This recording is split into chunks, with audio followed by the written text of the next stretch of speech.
check CCAB on course, and we'd like to stop the climb at level 210 on course 3316. On course 3316, stop your climb at level 210. Okay, climb at level 210 on course 3316, thanks.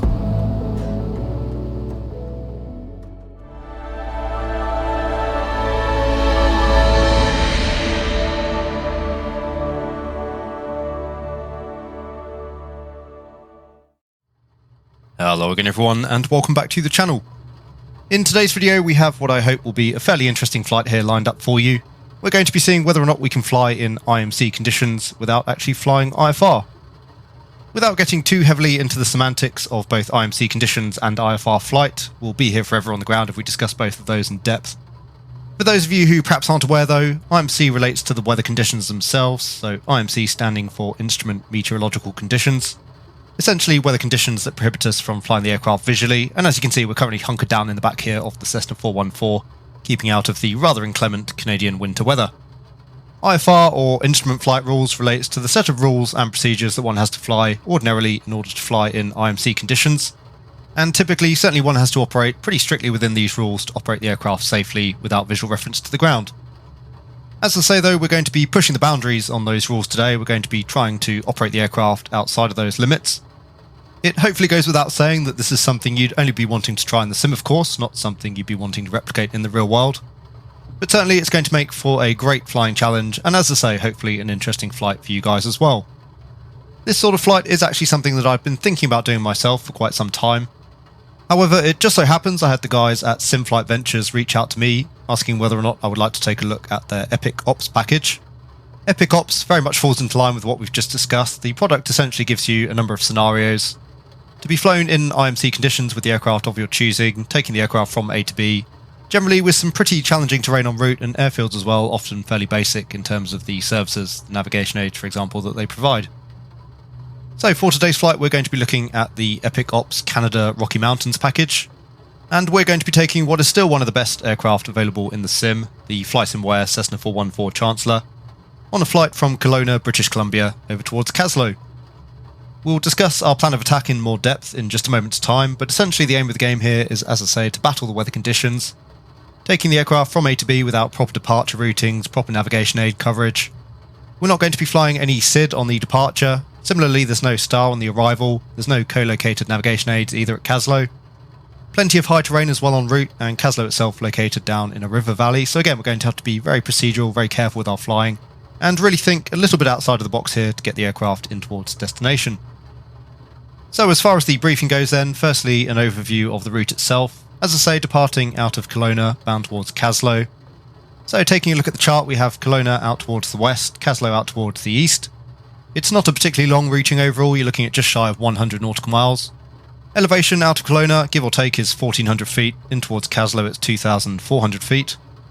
The highest terrain en route is just over 10,000 feet, most of that being out to the west of Kaslo, so again going to make for quite a tricky approach. In terms of the weather itself, we're going to be using the package's hard IMC preset, so we've got the wind out from the west at 7 knots, overcast cloud with the base somewhere around 500 feet above Kaslo's elevation, and the cloud top should be around 8,000 feet. Pressure on the altimeter currently 2988, and we've just thrown a little bit of rain here as well into the scenario for the sake of interest. Departing out of Kelowna itself is fairly straightforward. You can see we do have terrain surrounding the airfield, up to around 8,100 feet out to the south, so climbing out to the north would probably make more sense in theory, but for the sake of the flight today we've decided to plan a southerly departure. Again, no SID for us today, but what we do have is the Rutland NDB located just off the south of the runway. So my plan of action for the departure is pretty straightforward. We're just going to climb on runway heading initially, keeping the speed back to keep a nice high climb rate. I've already calculated the climb performance, so I'm quite happy here that we can gain enough altitude, climbing above 8,100 feet before we come over the terrain itself.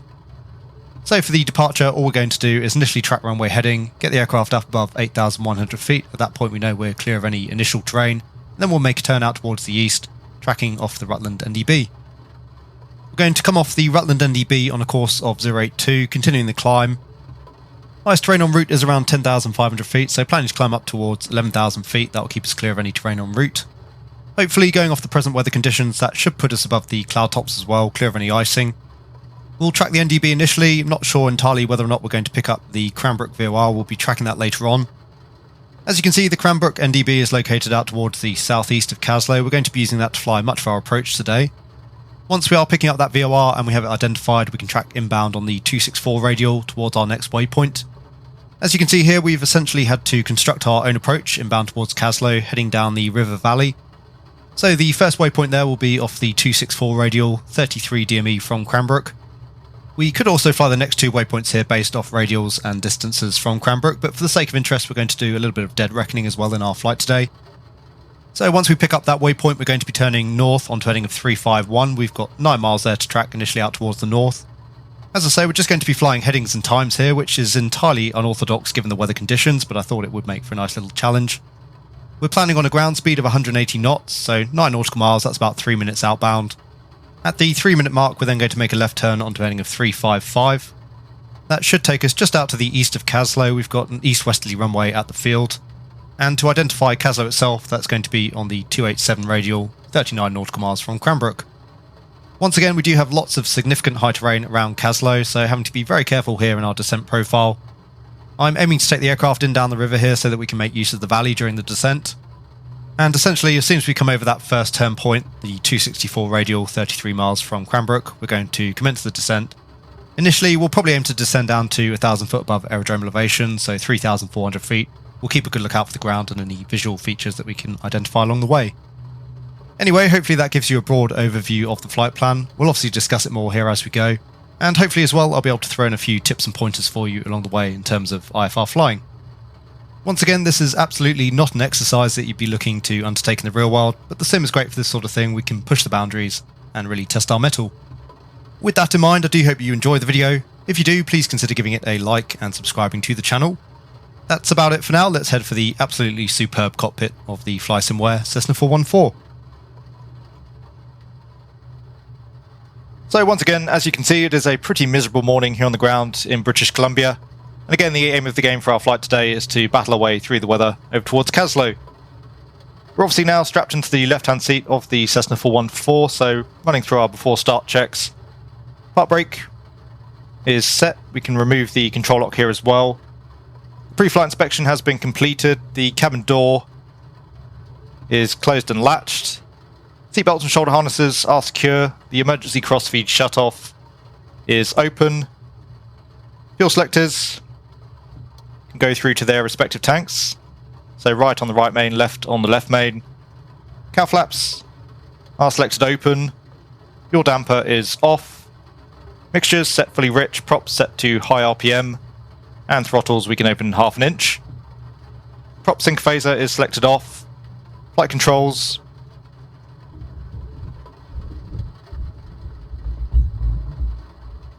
are full and free. Switches and circuit breakers.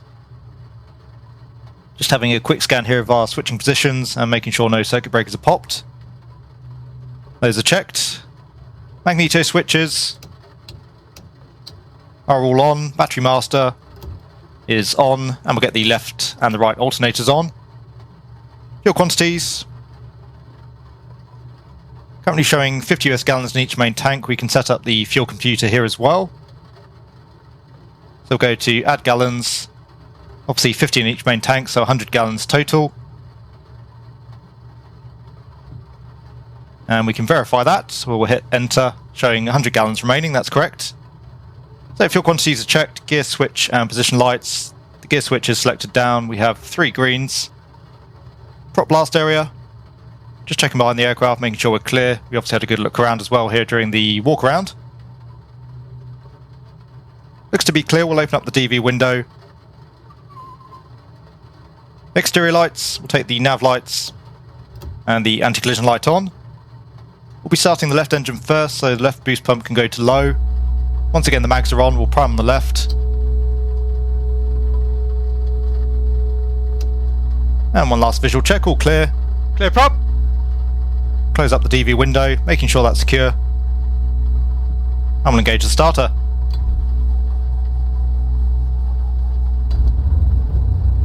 A good start there on the left. Oil pressure has come up. We're looking to idle just below 1,000 RPM, so we'll just let the RPMs come up here and adjust the throttle accordingly. So just easing back on the throttle. And looks like we have a good start there on the left. Once again, just checking the temperatures and pressures. The oil temperature coming up. Cylinder head temperature there is going to take a little bit longer to come up. Boost pump off. Same then on the right, so right boost pump to low. Priming on the right engine.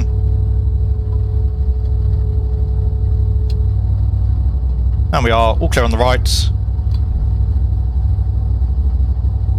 Engine just kicking over and catching.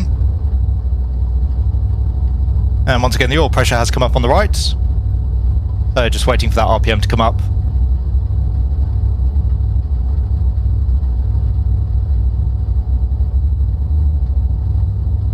So 2 good starts, idling at 1000 RPM.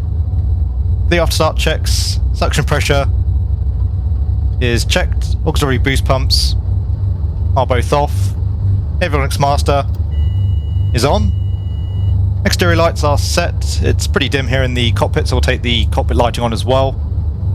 Mixtures once again are set fully rich. For the radios, we'll just initialize the Garmin GNS 530. We're not going to need that for most of the flight today. In terms of our ADF, we've got that set to a frequency of 374. That's for the Rutland NDB. We're going to be tracking that outbound initially here from Kelowna. Just waiting on the GNS 530 to initialize then. In the meantime, we'll set up the HSI. So we're going to be tracking outbound on a course of 082. And we need to make sure today we're very accurate with our navigation, so we'll be sure to set exactly 082. There's 080 and 082. We'll slew the heading bug around to roughly runway heading. We can refine that once we're out on the runway. What we need here from the GNS 530, you can see we've got 112.1 tuned up. That's the Cranbrook VOR. That's Yankee X-Ray Charlie, visually identified. Interestingly, already picking that up 130 miles away with quite a bit of high terrain between us and the station.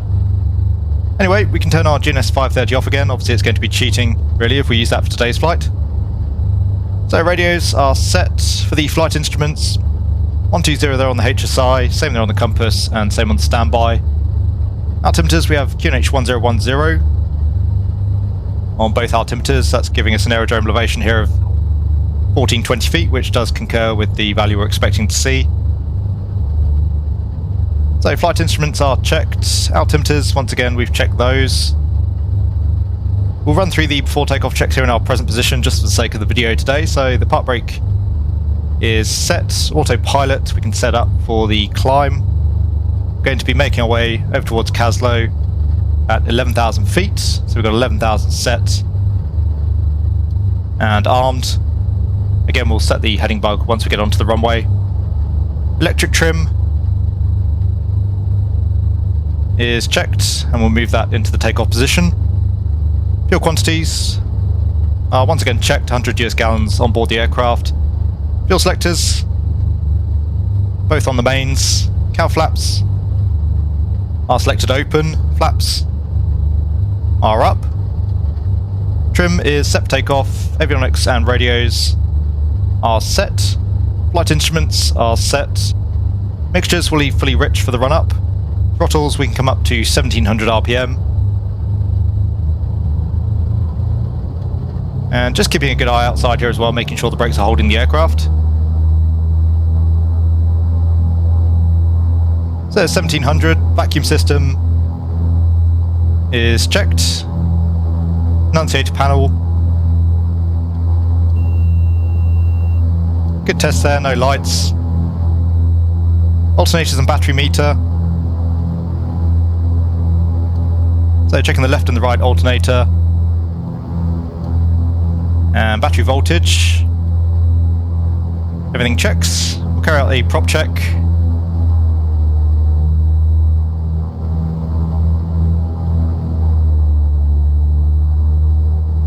Props are good. We'll carry out a quick mag check here as well. So first on the left engine.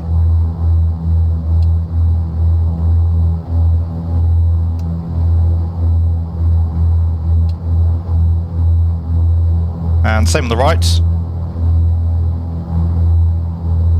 And Buffalo traffic, Bonanza Golf Oscar established on the mid-left downwind 03. Max are good. Once again, all 4 selected on. Back to idle on the throttles. And those temperatures and pressures looking good now. All pressure and cylinder head temperature have both come up. Looks as though we're idling around 700 RPM. Come back up to 1000. Once again, doors and windows are closed. Takeoff briefing. So departing initially out towards the south. Going to be climbing up to an altitude of 8,100 feet before we make a turn, just to keep us clear of the terrain. Once we're above 8,100, making a left turn out towards the east onto our course of 082. And for the climb speed, best angle of climb is 88 knots, but we're going to maintain here 120, just to keep us above blue line here for the climb. So with that being said, we'll make our way out towards the runway. It doesn't make too much difference here which direction we take, but as I say, we'll take the southerly runway here for our departure.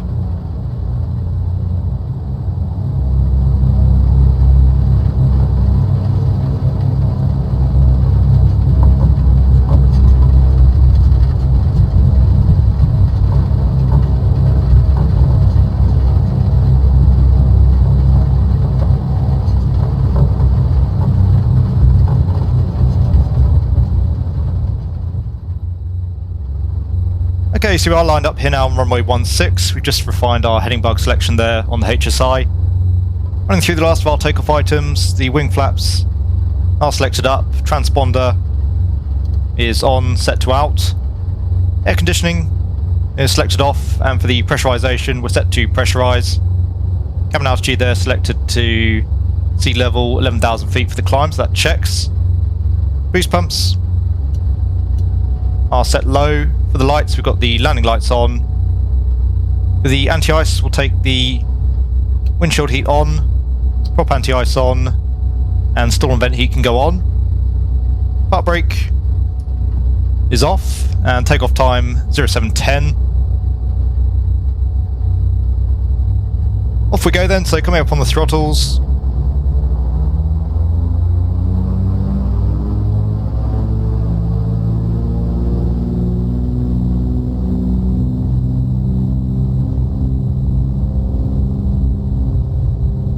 Slight crosswind there, just pushing the nose out to the right.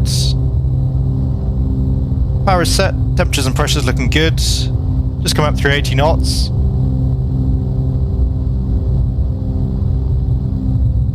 Going back on the yoke. Airborne, we do have a positive climb, the gear can come up. And as I say, we're just going to pitch for 120 knots here initially. We'll keep the speed back, get the aircraft climbing. Maintaining runway heading here till we're up through 8,100 feet.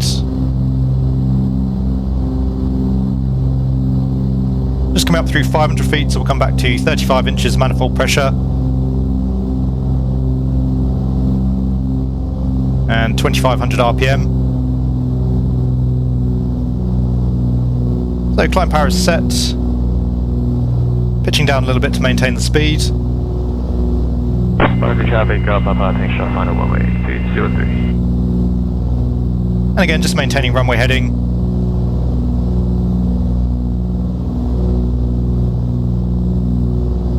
Already up into the weather, you can see the visibility pretty limited. So as you can imagine, that's going to make our approach into Kaslo pretty interesting. That speed just creeping up, so we'll pitch up. Again, looking to maintain 120 knots, get ourselves above 8,100 feet as soon as we can here. That way we can make our turn out towards the east. We'll leave the flight director off for now, we'll take that once we've turned inbound onto our course. And we'll just continue to fly manually for now, we'll take the autopilot in once we're nicely established up in the cruise. So the aircraft is nicely stable here, running through the after takeoff checks. The gear is up, lights out, yaw damper is on. Taxi lights are off. Flying power is set, mixtures are checked. We'll leave the mixtures as is for now. We can again refine our mixture settings once we're up in the cruise. Engine instruments are looking good. Pressurization is check the delta PSI there coming up. We should see that max out pretty much with our current pressurization setting once we get up to 11,000 feet. And the fuel boost pumps are off. That's the after takeoff checklist complete. Just coming up through 5,000, so another 3,000 feet here in the climb. You can see we're currently heading away from the Rutland NDB as we'd be expecting. So a good gross error check for us there.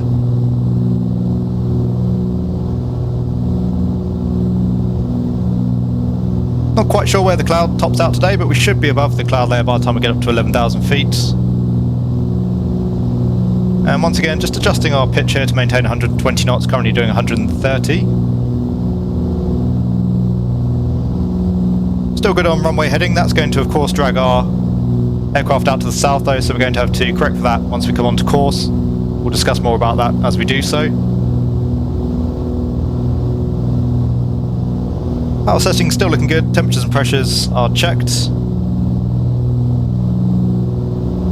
Leaving those cowl flaps open until we're up, established in the cruise.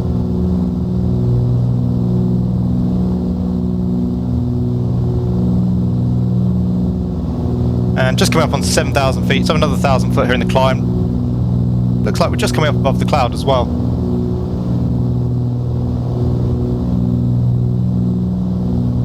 There's 7,200. If we get ourselves here above the cloud layer, we can actually make the turn out towards the east a little bit earlier. We're obviously visual with any terrain at that point, but still just sitting in the tops of the clouds here, so we'll just continue the climb out towards the south for now. 7, proceed direct to Mariner on course. Mariner on course, Horizon 2167. Horizon 2167, contact Seattle Center 1251, okay. Okay, above the cloud layer, so we'll turn out towards the east. There's 8,100 feet, just using 15 degrees of bank for now since we've still got the speed fairly far back here towards blue line.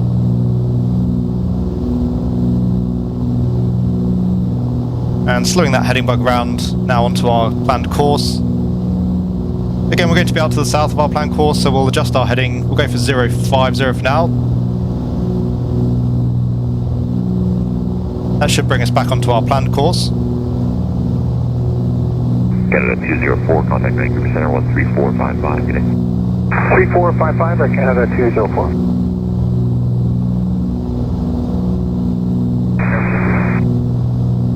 And just as a reminder, not using the CDI bar as a reference yet. We're going to be tracking that later on. For now, we're using the ADF here as our reference.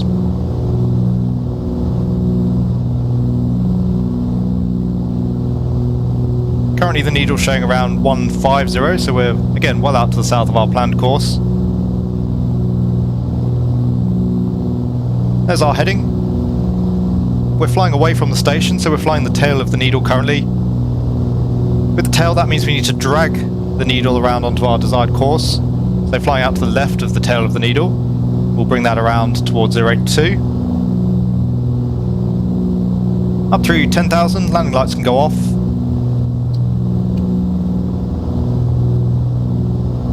And we can start accelerating a little bit here now as well, as we're above the terrain. We'll go for a climb speed of around 140 knots. 13235 is your request for direct. 13235, that's full. Yeah. Pasco 1531, contact Vancouver Center 13235, good day. 3235, Pasco 1531, yeah. So we're through 1,000 to go. Didn't hear an alert there from the aircraft. We'll make sure that we do get ourselves leveled off. We can get the autopilot in here now as well, let that level the aircraft off for us. So flight director, heading, and autopilot on. You can see we've gone into out there, so that should capture us at 11,000 feet. Speed building up, we'll just let that climb to around 160 knots and then we'll come back towards our cruise power setting.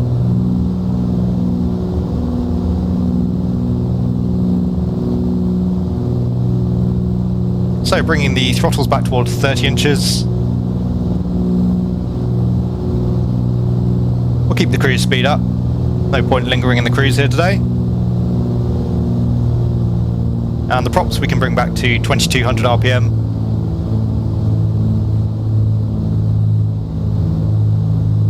So power is set, temperatures and pressures, once again looking good. Those cylinder head temperatures not particularly high, so we can close up the cowl flaps.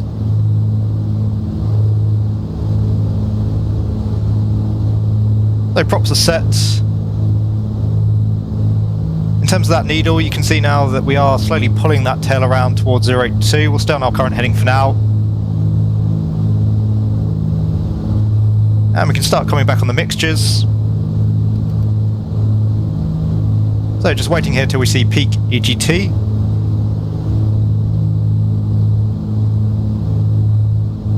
And you can see there, just peaking out, so we'll come rich of that. Encore 3453, descend 13,000. Channel 13,000, Encore 3453. Mixtures are set.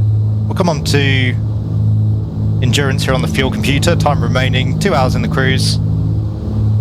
Flight time over is only around 30 minutes, so we've got plenty of extra fuel on board the aircraft. So mixtures are set, cabin altitude and differential. As we said, the differential pressure there right up at our limit. Cabin altitude still down at sea level as we've selected. And for the lights, landing lights are off. Everything looking good. Canada 185, descend flight level 220. Descend flight level 220, Canada 185. So continuing to see here the Rutland NDB needle swinging around, just coming up on 095 on the course. Once that comes onto our planned course of 082, we can turn onto our heading of 082 outbound. There's not much wind around today, so no drift correction required. Showing 162 knots ground speed currently on the DME there, but we're not currently tracking directly towards the station, so we can't pay too much attention to that as it stands.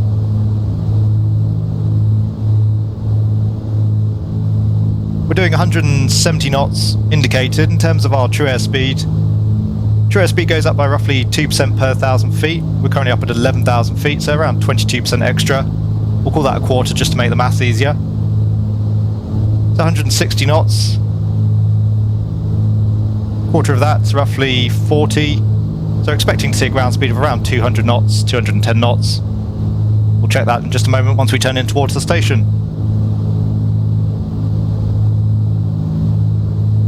Again, trying to fly everything as accurately as we can here today, so just making sure we don't turn before we come on to exactly 082. And we are just coming up on that now. There's 082. So we'll turn on to a heading of 082 for now, and we can adjust for any drift correction that is required, but again, not really anticipating that we'll need much today. You can see that as we turn towards the station, our ground speed showing more accurately, now showing 175 knots. There's 200 knots. Pressure 104, contact Vancouver Center 13455 today. 3455 today, wish 104. And 201, so overall our calculation there wasn't a bad estimate. We reckoned between 200 and 210. Showing 111 miles to run. We're doing about 3 miles a minute. So 30 minutes does make sense. And currently showing out to the left of the CDI, but again, not flying that just yet. We'll track outbound for now on the NDB. Anyway, that's the tricky bit out of the way in terms of the departure. We're obviously on top now in terms of the weather, so we've got visual with all of the terrain en route. There's not a whole lot for us to do here now, really. We'll transition eventually over to tracking inbound on the Cranbrook VOR.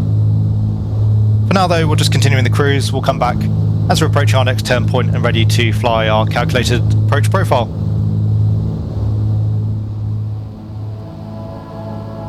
KTX cab on course, and we'd like to stop the climb at level 210 on course 3316. Encore 3316, stop your climb at flight level 210. Okay, climb at level 210 on course 3316, thanks. Maintain 7,000, leaving 3,000, clear direct to walk VOR on course. Left 7,000 through 3,000, direct watch on course, Oscar 1531. 76, descend 10,000, Vancouver altimeter 3008. 10,000 on 3008, Canada 276. Canada 276, roger, and speed restrictions on the star are cancelled. Good news, thanks, 276. Roger. Flare 150, contact Vancouver Center 13455.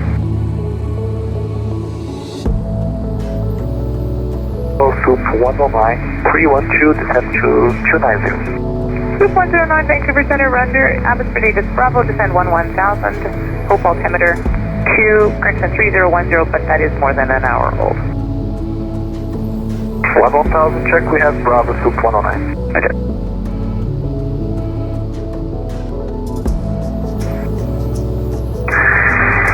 Our plan is, weather's not looking very good at McKenzie, so we're going to do an approach anyway, and if we don't get in, we will go to Fort St. John. It's the best alternate weather.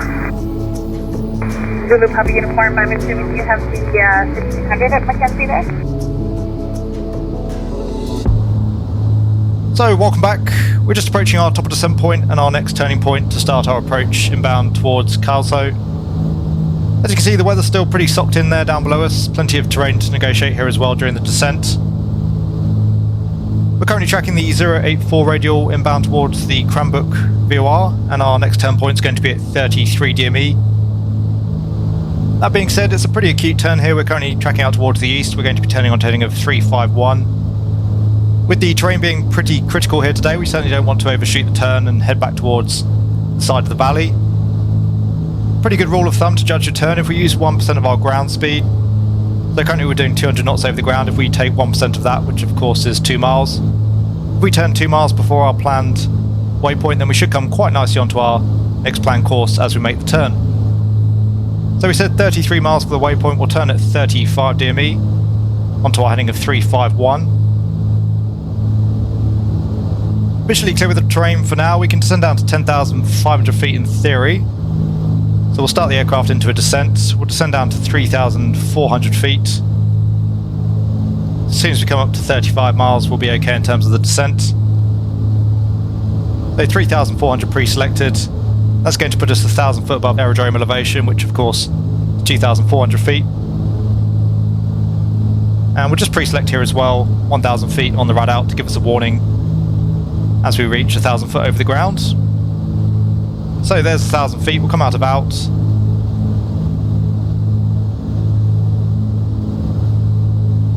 Putting the aircraft into a descent, we'll start reducing the power. And just coming up on 35 miles, so we'll turn on to our heading, which is 351. On the phone 174 Heavy, Vancouver, hello. Alaska 61, call Vancouver 134.6. Once again, very important that we fly everything as accurately as we can here to keep us clear of the terrain. There's 351 degrees. Just coming up on 10,000 feet, so we'll take the landing lights on. Vancouver down 34.6, 61, call. And next two legs are going to be dead reckoning essentially, so 351 for 9 miles. The plan here, we're going to bring the speed back to 160 knots, that will give us 180 knots over the ground. Just to keep the math simple, that's 3 miles a minute. Obviously 9 miles, so 3 minutes is what we need to track outbound. And I'm just coming up now on 0849, so we'll call that 085230. That speed should start to reduce now back towards 160 knots.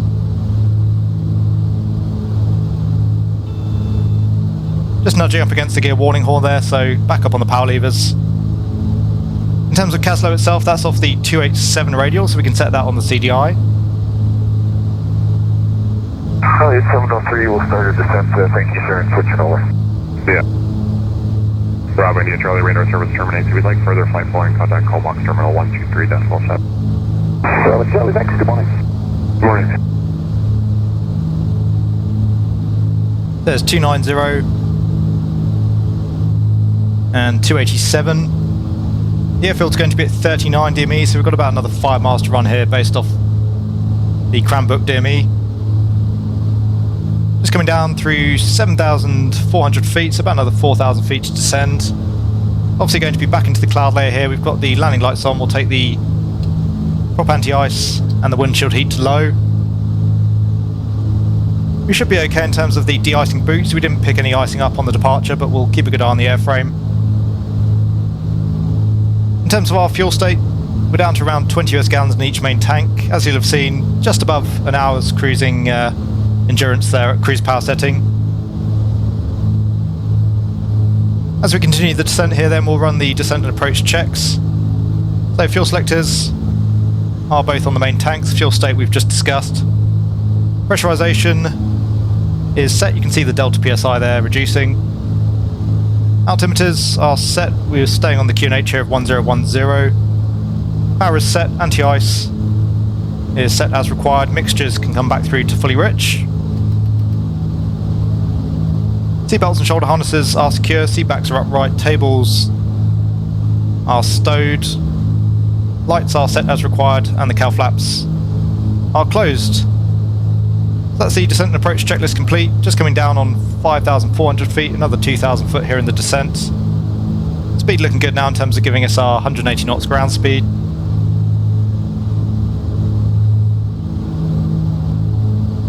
And as you can see, just starting to come onto the radial here as well. So trending quite nicely here, inbound towards Kaslo. We've got another 4 miles to run to where we've head the field. Hopefully we'll be visual with the terrain before we reach the field. If not, we'll enter into a right-hand orbit and just continue the descent. Right hand will keep us over the water. Just about visual with the ground now. So we'll start keeping a good lookout. We'll leave the autopilot in for now. We don't have particularly brilliant visual references currently. So just coming up on our turn time, onto a heading of 326.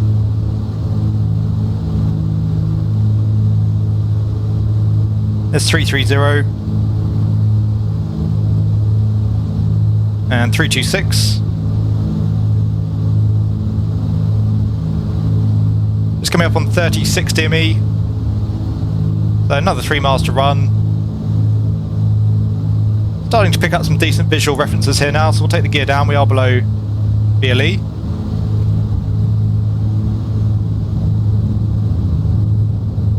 And through 1,000 to go.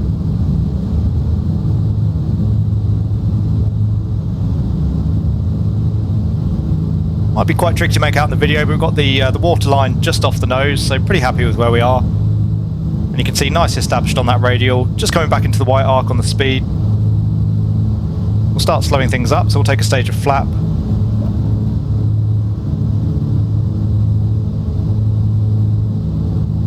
Another 2 miles to run. And coming up on the throttles now, we'll maintain 120 knots. So levelling the aircraft 3,400. Keeping a really good eye out for that runway, should be somewhere just off on our left. Shoxx is going to trial ILS for 3,500 for downtown Vancouver. Harbour Express 3 South Victoria Terminal, squawking at 3,500 northbound approved. The Victoria altimeter is 300. Takeoff. This is 38 miles, so another mile tracking outbound. Nicely established on the radial. And again, just feeding in some power here, we're a little bit slow. Obviously a little bit draggy here with the gear down and a stage of flap, but trying to keep things nice and slow. Okay, so there's the airfield just off the left wing. Pretty happy with how that worked out overall. So we'll take out the autopilot, we'll just fly a right-hand orbit, tracking outbound just to lose a little bit of altitude and take us away from the runway momentarily. Once we're tracking outbound, we can continue configuring. We'll just keep a shallow descent here down to around 500 foot above aerodrome elevation. Blind belt traffic for east of 185, we're square 404 coming down the 404, trying left downwind for 33, or 03, sorry. Under the Chevy, Kabbalah negative left downwind, runway 03 and 4 stop. Again, just continuing that descent, just getting us down below the last of this cloud. Still visual with the coastline, which helps.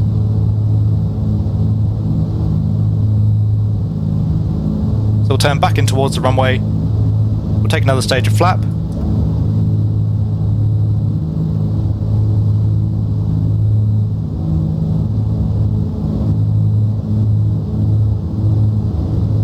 And the runway should be just off at our 2 o'clock.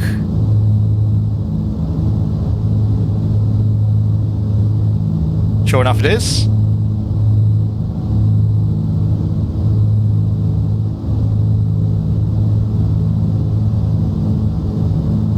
So we'll go full flaps.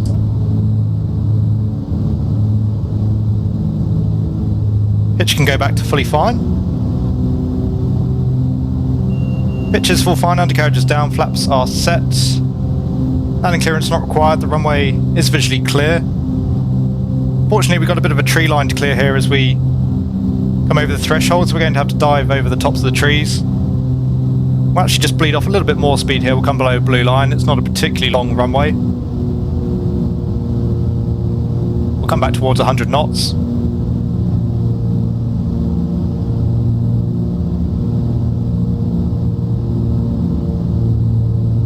And clearing the tops of the trees, so off the power.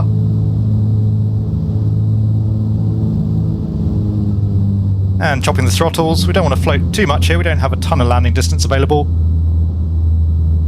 So just settling the aircraft onto the runway.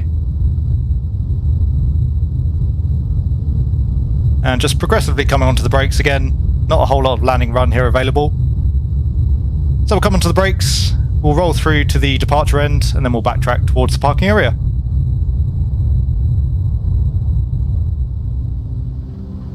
So there you go, ladies and gents, an interesting experience, I hope you'll agree. I think that the sim is great for this sort of flying. It's nice to be able to push the limits and see what can actually be done. It's also a pretty rewarding experience when you do manage to hit the nail on the head and pull off what you set out to achieve. Of course, you can come up with all sorts of routing ideas for yourself, but certainly Epic Ops Canada was a nice little bit of inspiration in there as well for the route. So thank you very much to Simflight Ventures for letting us take a look at their Epic Ops package. If you really enjoyed the content, then please consider giving the video a like. And if you've yet to do so, then why not consider subscribing to the channel as well. As always, a very big thank you to my channel members and patrons for all of your support. It is hugely appreciated. I do hope that all of you are having a great day wherever you are. Take really good care, and I will see you all again soon.